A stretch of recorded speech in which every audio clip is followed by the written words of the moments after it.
The marble steps of the courthouse gleamed under the morning sun as cameras flashed in a frenzy. A tall black man in a tailored gray suit stood between two officers, his wrists locked in cold steel cuffs.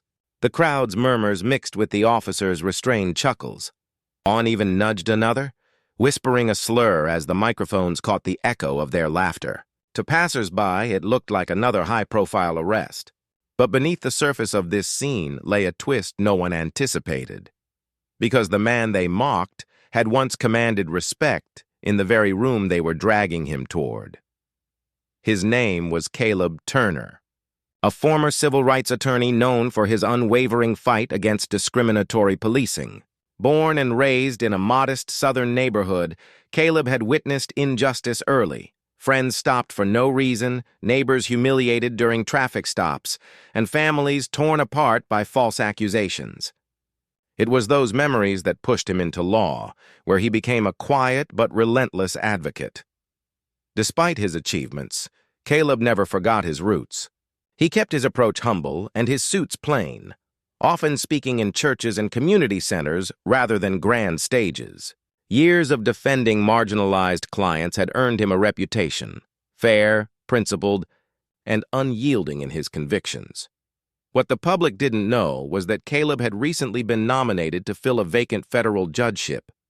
It was an appointment he had never sought but accepted as an opportunity to transform the system from within.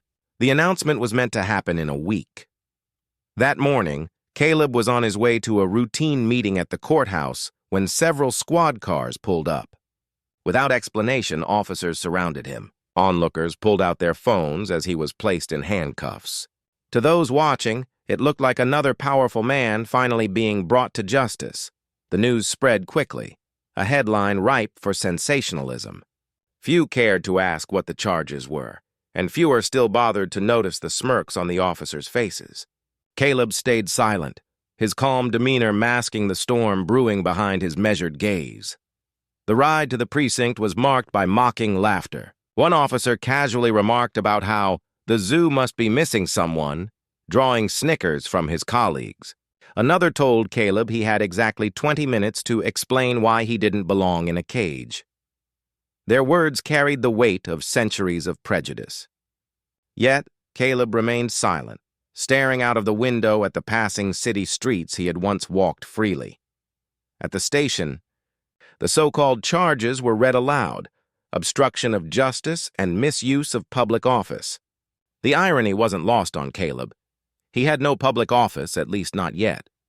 The accusations were vague, built on flimsy witness statements from individuals with long-standing grudges against his legal victories. However, the officers showed no interest in the facts. To them, it was an opportunity to humiliate a man who had dared to challenge their practices in courtrooms for years.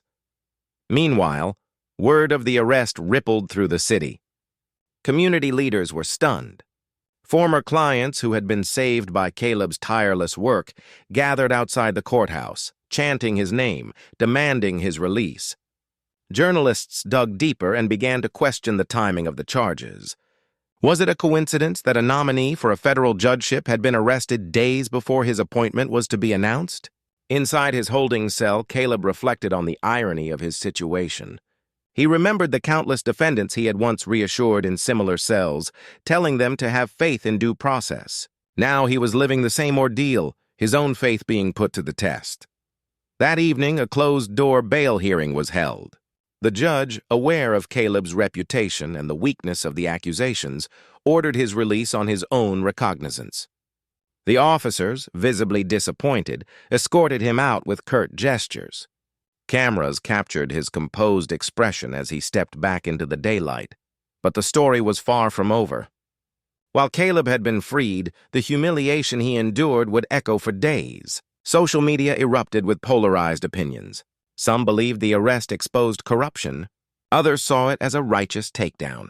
Caleb's silence became the focal point of speculation. A week later, the city's federal courthouse brimmed with reporters. The hearing for Caleb's official appointment as a judge was underway. The same marble steps where he had been paraded in cuffs were now lined with supporters and detractors alike. Inside the courtroom, the tension was electric. The panel of senators and legal officials began the proceedings with routine questions about his career and his vision for justice. Caleb answered with the same measured confidence he had shown in court for years. Then one senator raised the issue everyone had been waiting for: the arrest. The room fell silent as cameras zoomed in. Caleb looked directly at the senator and spoke with steady resolve. He detailed the circumstances of his detention, highlighting the flimsy evidence and the lack of due process. He didn't raise his voice or accuse individuals by name. Instead, he framed the incident as proof of the systemic issues he had spent his life fighting. His words shifted the mood in the chamber. Even critics found it difficult to dismiss the quiet dignity with which he described his ordeal. The same reporters who had once described him as embattled now scribbled notes on his composure. When the session ended, a rare hush settled over the crowd. News outlets began reporting not on his arrest, but on his grace under pressure. That afternoon, the committee unanimously approved his appointment. The next day, Caleb walked up those courthouse steps again, not as a defendant, but as the newly sworn-in federal judge. The officers who had mocked him stood at the entrance in uniform, compelled by duty to salute him as he passed. The very walls that had once echoed with their laughter now held their silence. Caleb's first day on the bench was marked by a line of community members waiting outside the courthouse to see him enter. For many, his appointment was more than a personal victory. It was a symbol that dignity could prevail even in the face of humiliation. In his first few rulings, Caleb emphasized transparency and fairness. He insisted on reviewing policies related to traffic stops and detention procedures, seeking to ensure that no one else would experience the type of treatment he had endured. His colleagues on the bench, initially skeptical of his resolve, began to respect his balanced yet uncompromising approach. News outlets ran stories contrasting images of Caleb in cuffs with his poised presence behind the judge's bench. Editorials described the incident as a wake-up call for the justice system, a poignant reminder of how fragile dignity can be when power is misused. Caleb himself rarely spoke of that arrest in interviews. When asked, he would only say, "That day taught me that even those sworn to uphold the law need to be reminded of what justice truly means." In the community, his story inspired a new generation of law students and young activists. Schools invited him to speak about perseverance, and each time, he reminded students that progress often requires patience and perseverance in moments of humiliation. Months later, one of the officers involved in his arrest publicly apologized. Caleb accepted the apology without bitterness, stating simply that accountability and understanding were both needed to heal the rift.